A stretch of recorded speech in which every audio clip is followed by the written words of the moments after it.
Have you ever noticed something strange about July 4th? I mean, really strange. The most patriotic day in American history. Fireworks, barbecues, flags everywhere. A celebration of freedom, and yet, three of the most important founding fathers in U.S. history died on that exact same date. Not just close to it. Not within the same week. On July 4th. And it doesn't stop there. Some people call it coincidence. Others call it destiny. A few even call it a curse. Let's talk about what really happened. On July 4th, 1776, the Continental Congress formally adopted the Declaration of Independence. It was not the day every signature was placed on paper, but it became the symbolic birth date of the United States. The moment America told the world we are no longer colonies, we are a nation, fast forward exactly 50 years. July 4th, 1826. Two giants of American history were still alive. John Adams and Thomas Jefferson, political rivals, philosophical opposites in many ways, and yet bound together forever by that document they helped create. They had once been close friends, then bitter enemies during the election of 1800. Then, later in life, they reconciled through letters that historians still consider some of the most powerful political correspondence in American history. 50 years after independence, both men were old, both were sick, both knew the anniversary was approaching. On the morning of July 4th, 1826, Thomas Jefferson died at Monticello in Virginia. Just a few hours later in Massachusetts, John Adams took his final breath. His reported last words were, "Thomas Jefferson survives." He didn't know Jefferson had died earlier that same day. Think about that for a second. Two former presidents, two architects of American independence, dying on the 50th anniversary of the nation they helped create. On the exact same day? If you enjoyed this curiosity, leave a like so I can bring you more facts like this. Now here's where it gets even more interesting. 5 years later, July 4th, 1831, James Monroe, the fifth president of the United States and another founding father, also died on Independence Day. That makes 3 U.S. presidents, all founding fathers, all dying on July 4th. Adams, Jefferson, Monroe. At that point, Americans started whispering. Was it fate? Was it symbolism? Was it divine timing or just coincidence amplified by meaning? Comment which fact surprised you the most. Now let's ground this in reality. There is no documented evidence of a curse. No secret illness triggered by fireworks. No hidden pattern beyond timing.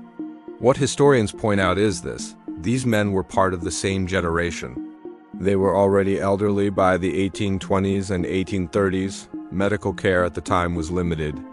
Life expectancy was shorter. Statistically, it is unusual, but not supernatural. Still, symbolism matters. John Adams once wrote that July 4th should be celebrated with pomp and parade, with shows, games, sports, guns, bells, bonfires, and illuminations from one end of this continent to the other.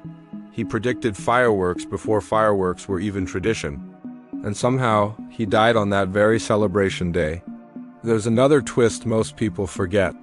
Calvin Coolidge, the 30th President of the United States, was born on July 4th, 1872. So while 3 presidents died on Independence Day, one was born on it. The so-called curse suddenly looks more like poetic symmetry. But here is what makes this story powerful and not just mysterious. Adams and Jefferson did not plan to die on July 4th. They were not performing for history. They were simply men who dedicated their lives to building something bigger than themselves. 50 years after signing a declaration that could have cost them everything, they lived long enough to see the experiment survive. The United States in 1826 was far from perfect. Slavery still existed, political division was intense. Expansion was messy, but the Republic had endured. That is the real story behind the so-called July 4th curse. It is not about death. It is about legacy.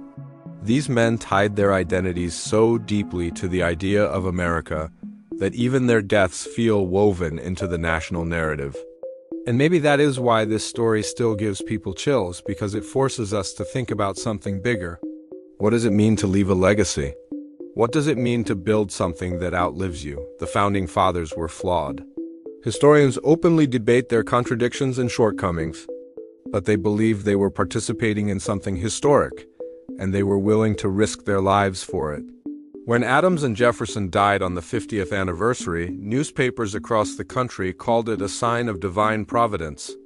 Americans at the time interpreted it as a message that their nation was protected. Today, we might interpret it differently. Maybe it was coincidence, maybe it was timing, or maybe it is simply a reminder that history has a strange way of creating powerful symbols.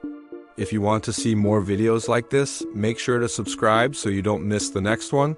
So is there really a July 4th curse? No documented curse. No hidden conspiracy.